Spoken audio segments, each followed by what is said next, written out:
गायत्री महामंत्र। ओम भूर्भुवः स्वः तत्सवितुर्वरेण्यं भर्गो देवस्य धीमहि धियो यो नः प्रचोदयात्। ओम गुरु ब्रह्मा गुरु विष्णु गुरुदेव महेश्वर गुरुदेव साक्षात् परब्रह्म तस्मै श्री गुरुवे नमः।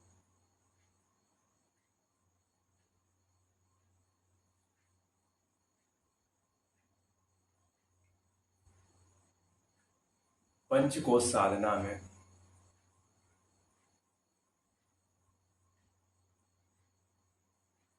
आसन, उपास, तत्व शुद्धि और तपस्या। आज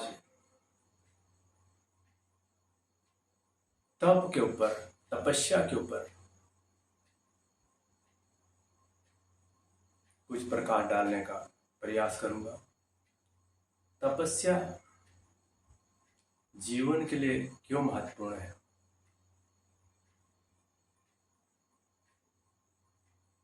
योग और तप, तपस्या,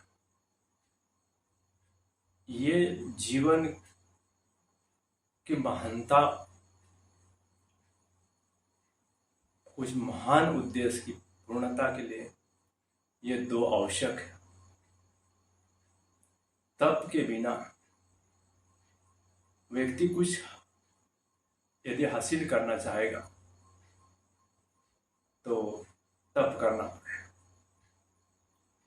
तप के बिना महान उद्देश्य की पूर्णता संभव नहीं है। तपस्या से परिणाम अच्छे निकलते हैं और तपी हुई चीज में चमक आती। चमका हुआ चीज ही दुनिया को प्यारी रहती। उदाहरण बताना चाहूंगा कि मिट्टी से कुछ बर्तन बनते हैं, घड़े बनते हैं, ईंट बनती है और अन्य प्रकार की वस्तुएं मिट्टी से बनती रहती। किंतु यदि उस कच्ची मिट्टी से बनी हुई औजार के माध्यम से उस मिट्टी को कुम्हार के द्वारा रूप तो दे दिया गया, किंतु रूप देने के उपरांत यदि उसे तपाया नहीं गया तो उसकी उपयोगिता सिद्ध नहीं हो पाई।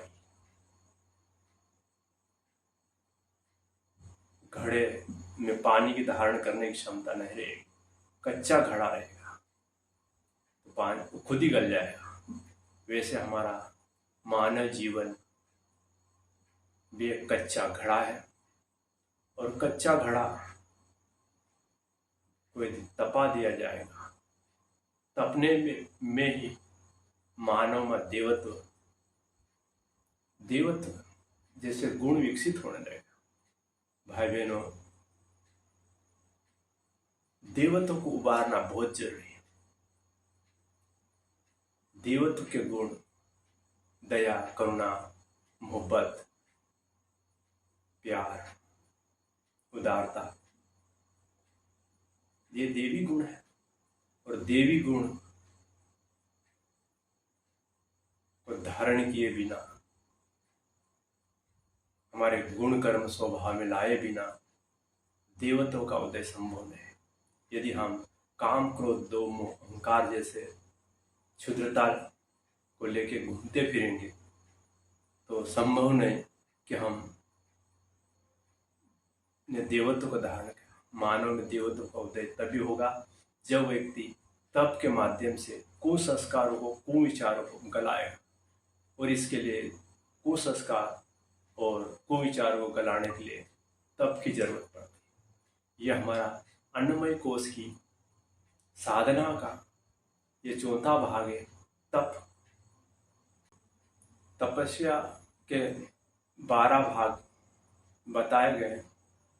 12 भाग में जितना बन पड़े उतने भाव की साधना करते रहना चाहिए और जितना सच सके उतना करना चाहिए। आस्वाद, उपास, साधना, मौन, संयम, निष्कासन, चंद्रायण, गव्यकल्प, प्रादत्त, तितिक्षा, कर्षण, ये इस प्रकार तपस्या के 12 भाग बताए गए। 12 भाग में हमें ब्रह्मचर्य साधना के लिए ब्रह्मचर्य बहुत महत्वपूर्ण भूमिका निभाता। साथ साथ में हमारा आस्वाद हमारे ब्रह्मचर्य में उस पावर को, उस एनर्जी को सही डायरेक्शन में उपयोग करने के लिए हमें स्वाध्याय, सतत स्वाध्याय, काम वासना के जगह हमारा ज्ञान हमारे में उसको टारगेट करना चाहिए।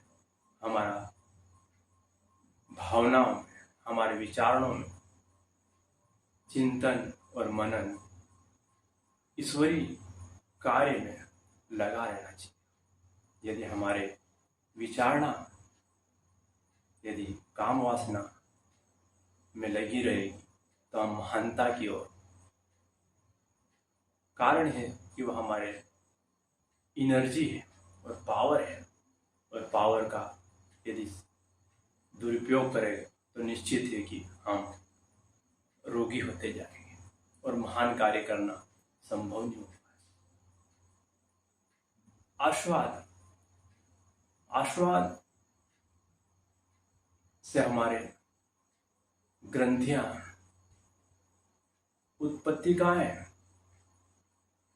ये हमारे स्वास्थ्य के ऊपर ग्रंथियां और उत्पत्तिकाएं, ये आस्वाद से हमारी इंद्रियों पे नियंत्रण होने लगता है। आस्वाद करते रहना चाहिए। एक दिन, हफ्ते में कभी 2 रोज, हफ्ते में 1-2 रोज हो गया, धीरे धीरे उसको आस्वाद की प्रक्रिया को बढ़ाना चाहिए। साधना, साधना व्यक्ति को 3 माला, 5 माला, 10 माला, एक लघु अनुष्ठान, 40 दिन का अनुष्ठान, धीरे धीरे साधना के स्तर पे हमको बढ़ाना पड़ता है। तितिक्षा व्यक्ति को यदि साधक के लाने के लिए साधना कर रहे हो तो हमको तितिक्षा, मौसम सहन करने की सामर्थ्यता पैदा करना चाहिए। यदि हम परिस्थितियों अनुसार यदि हम नहीं ढल पाएंगे तो हम परेशान होते रहे। जैसी भी स्थिति हो, हम उस स्थिति से तालमेल करके तितिक्षा साधना करते रहे। कर्षण, कर्षण वह है कि जो हमारे स्वयं के द्वारा अपना कार्य अपने को करते रहना चाहिए। ये स्वयं के लिए व्यक्ति को साधक बनने के लिए स्वयं का कार्य स्वयं को करते रहना चाहिए। निष्कासन, यह हमारे शरीर के अंदर, हमारे मन मस्तिष्क में जो कुछ हमारे द्वारा जो गलतियां हुई हो या कुछ कुविचार, कुसंस्कार है, उन कु और कुछ संस्कारों को निकालता रहना चाहिए। इसकी साधना करते रहना चाहिए। मौन, व्यक्ति को जितना हो सके उतना मौन रहना चाहिए। मौन साधना से एनर्जी पावर बनती रहती और अधिक वाचाल या अधिक बोलने से उसकी वाचाल शक्ति, बोलने से उसका पावर शक्ति घटती रहती। इसलिए ज़्यादा से ज़्यादा समय हमको मौन रह के मनन और चिंतन करते रहना चाहिए। हमारी इंद्रियों की संयम साधना होती रहती।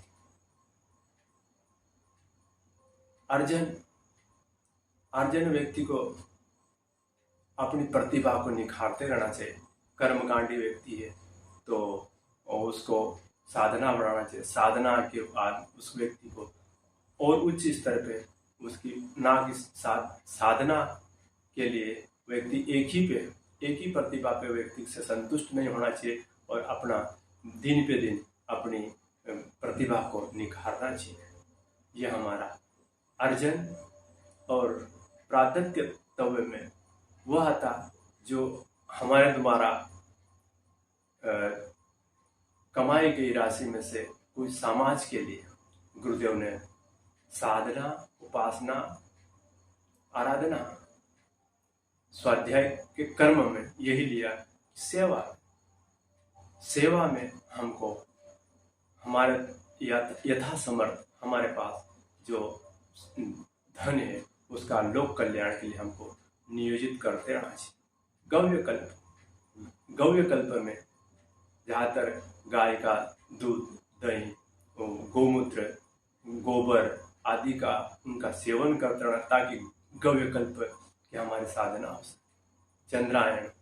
चंद्रायण भी व्यक्ति को कभी कर लेना चाहिए। यह हमारे जो तपस्या के जो 12 सूत्र हैं, इन 12 सूत्रों को एक एक की धीरे धीरे साधना करते रहना चाहिए। और स्वाभाविक है कि हर गायत्री साधक इनकी साधना करते रहता, किंतु व्यक्ति को कुछ तपस्या के नाम से व्यक्ति घबराने लगते कि नहीं, तपस्या बहुत बड़ी चीज। भाई बहनों, तपस्या हम कर रहे हैं और करते रहना चाहिए, इसकी और आगे बढ़ाते रहना। क्यों? कारण ये बनता कि तपस्या से हमारे अन्नमय कोश की साधना पूर्ण होती और अन्नमय कोश की साधना पूर्ण होने से हमारे निरोगता यदि बढ़ेगी तो स्वाभाविक है कि हम लोक कल्याण के लिए हमारा जीवन को नियोजित करने में हम सामर्थ्यता बनी रही। हमने संकल्प लिया कि हम गुरु का कार्य करेंगे, हम युग का निर्माण करेंगे। युग के निर्माण के लिए सर्वप्रथम हमें हमारी काया को निरोग रखना पड़ेगा और निरोग काया हमारी अन्नमय कोश की साधना से पूर्ण होगी। और अन्नमय कोश में ये हमारा तपस्या का ये 14वां भाग है और तपस्या में ये 12 प्रकार के नियम बताए गए।